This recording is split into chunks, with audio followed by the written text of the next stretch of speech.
Nagamit pera ng kumpanya dahil sa sugal. Dear Utang Syria. 3 taon na akong walang tulog ng maayos dahil sa mga utang. Ngayon, hindi ko na alam kung paano makakatulog o paano mag-isip ng paraan para makaalis sa mga utang. Sa totoo lang, wala ni isa sa pamilya ko ang gustong tumulong. Ayaw ko na makipag-usap sa kanila at gusto ko na lang ng katahimikan sa buhay. Hindi mga online lending apps ang problema ko. Ang talagang kalaban ko ay ang sarili ko.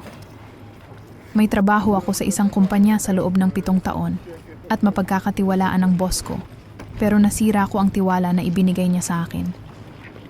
Naka-access ako sa pera ng opisina at hindi ko na alam kung anong gagawin ko. Natatakot akong umamin sa kanya tungkol sa mga utang ko, lalo na't kasama ko sa trabaho ang kapatid ko. Ayokong madamay siya sa nangyari. Aaminin kong nalulung ako sa sugal, scatter, huweteng, at loto. Pero iyon na lang ang nakikita kong paraan para makakuha ng pera dahil wala nang gustong magpautang sa akin. Takot na ako sa mga utang ko.